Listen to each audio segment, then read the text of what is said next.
Team India మరో సవాలుకు సిద్ధమైంది. ఇంగ్లాండ్తో 3 వన్డేల సిరీస్లో తలపడబోతోంది. టీ20 సిరీస్లో చిత్తుగా ఓడిన భారత జట్టు వన్డే సిరీస్లో శుభారంభం చేయాలనే పట్టుదలతో ఉంది. ఆఫ్ఘాన్తో వన్డే సిరీస్లో అద్భుతంగా రాణించిన భారత్ ఇప్పుడు కూడా భారీ అంచనాల మధ్యే బరిలో దిగబోతోంది. అయితే ఇంగ్లాండ్తో అంత ఈజీ కాదనే చర్చ జరుగుతోంది. ప్రస్తుతం ఇంగ్లాండ్ దూకుడు మీదుందని, పక్కా ప్లాన్తో టీమిండియా బరిలో దిగాలని ఎక్స్పర్ట్స్ సూచిస్తున్నారు. సరైన తుది జట్టుతో ఆడాలంటున్నారు. సీనియర్లు రోహిత్ శర్మ, విరాట్ కోహ్లీ అందుబాటులో ఉండడంతో ఫైనల్ 11 ఎలా ఉంటుందనేది ఆసక్తికరంగా మారింది.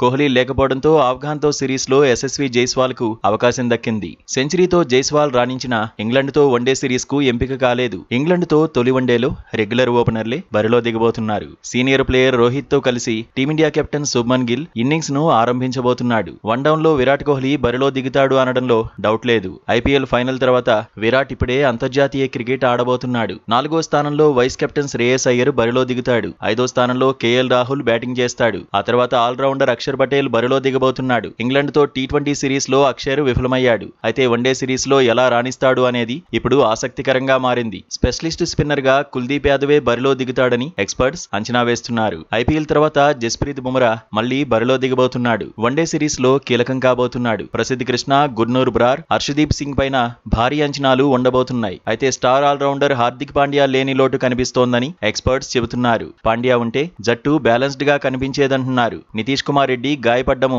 టీమిండియాకు మైనసే అంటున్నారు. అయితే టీ20 సిరీస్లో ఓటమికి ఇంగ్లాండ్పై ప్రతీకారం తీర్చుకోవాలని ఫ్యాన్స్ కోరుకుంటున్నారు.